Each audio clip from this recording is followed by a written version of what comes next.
Hi.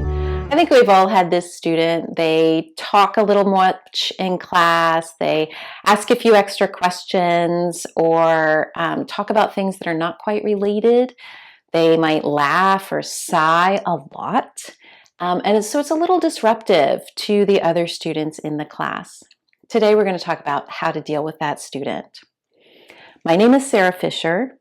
I'm a yoga teacher and a certified life coach, yoga teacher mentor based in Richmond, Virginia. I help people through the growing pains of becoming the yoga teacher you were meant to be. And I do that by instilling a lot of intention and consciousness into your work as a yoga teacher. Okay, so you've got this student, they're talking a lot, or they're sighing, or making some extra noises. And on the one hand, you want everyone to feel comfortable coming to your class and being themselves. On the other hand, you've got some other students that are not liking that. They're finding it disruptive. They may even complain to you. So this is a tricky situation. On the one hand, it's very important that everyone can feel as welcome as they possibly can in a yoga class. On the other hand, folks have strong expectations about what a yoga class is.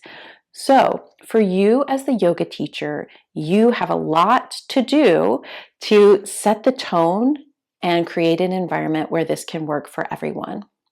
The first thing is you do set the tone. So you can decide if your class is more extroverted, more outward facing. In that case, you might have individual conversations with students during the class, certainly answering any questions that may come up. You might promote crosstalk a little bit and partner work, things like that. That's really lovely for community building. And it's a nice way to make connections that can go off the mat out into the world. Now, it takes a lot of finesse out of the teacher, so it may or may not be your style. It may or may not work with what you want to offer in the world. Another option would be to have a more inward-facing class, to ask people not to do all of those things and to actually really turn in and become more meditative. In that case, you might not have one-on-one conversations. You might ask students to hold their questions until the end unless they're in pain or they need help figuring out what to do as an alternative. And that's, again, it's a beautiful way to practice. It helps people draw into themselves and get really connected to the self. It's a way that you can set up your class. You get to choose. So there's no right or wrong. You get to choose, and you can change every week if you want to, based on what you're teaching. It's totally fine.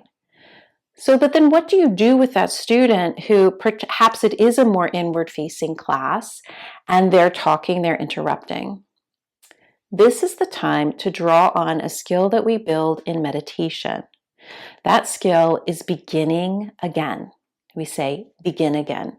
You might hear this in like a Buddhist circle. Certainly yoga circles as well.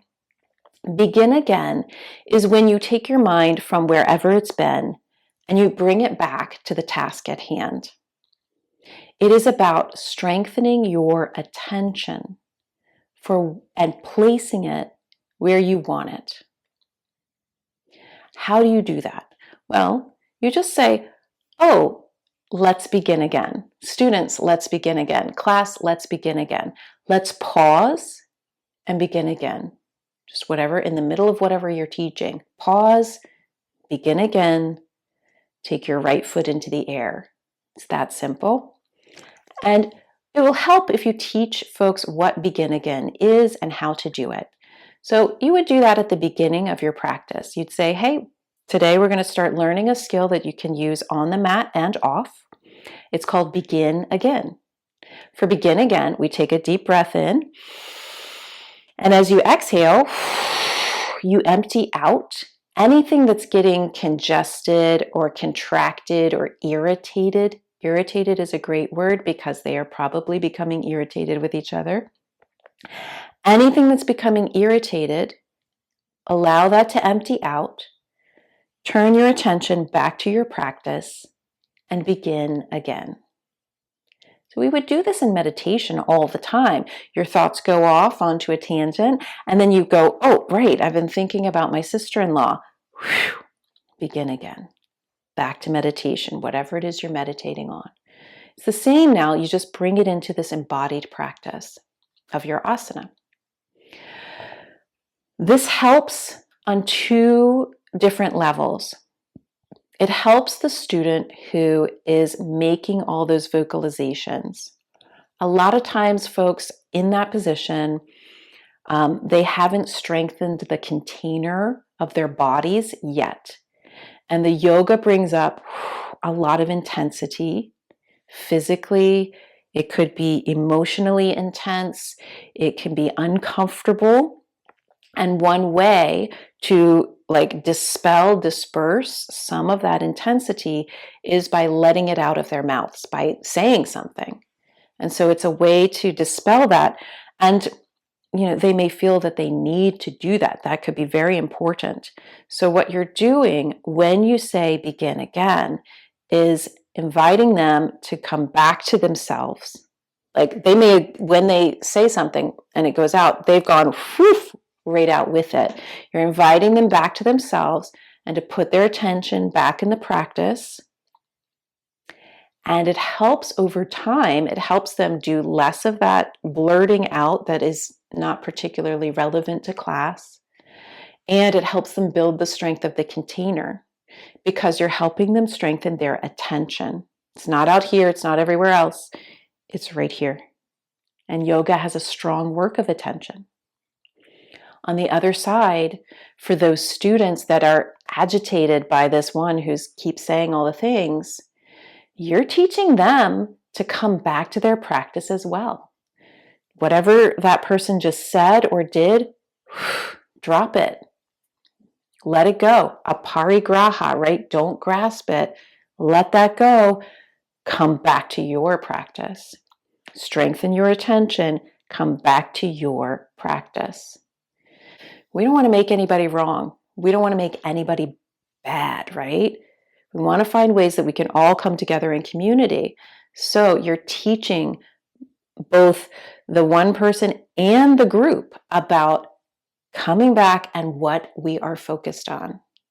What we are focused on right now is yoga. What we are focused on is our experience of yoga. And that is an experience that each of us individually are having. And that is an experience that we are having together as a group. And so we have to find ways that everyone in the group can be involved, can be participating, and can work with all the stuff that comes up when humans are all in the room together. It's a lot to be in the room with other humans. It's difficult, and part of community public class is learning how to be in the room together. If you don't want to do that, stay home and do yoga on YouTube, right? I've got a class right here. So it's really, really beautiful work that you as the teacher, you set the groundwork for that. If you don't know about how to do that, if you've never experienced it, practice it. Practice it when you meditate. Practice it when you do your physical practice, your asana practice. Practice it when you're driving. Practice it when you're talking to your good friend or your beloved or your parent or a child, right? Like, oh, my mind just wandered. Begin again. The beautiful thing about beginning again is we can do it as many times as we need to.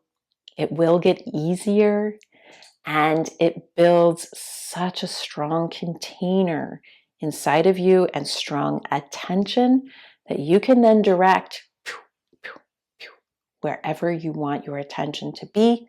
You become very attentive, very present in the world. So that's kind of a mindfulness-based approach to how do you deal with a challenging student in that way. Now, I wouldn't do this if the person's being racist or belligerent or causing, about to cause harm. We'd go somewhere very different, right? But in this case, they're just being them. Give it a shot. I'd love to know if you do give this a shot and try it, and you let me know how it goes. I would love that. You can always comment on the videos or send me an email. My email is always at the end of the video. If you have any other questions that I can answer for you, I would love to do that. I like talking about yoga. I like talking about teaching. It's very fun for me. So leave me a comment and, like, subscribe, do all those things, but mostly go out there and teach a great yoga class. The world needs yoga.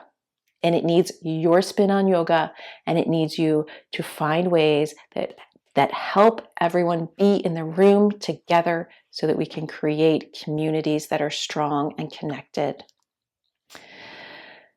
I know you're doing that. Go out there, do it. Take good care. I'll see you soon. Bye.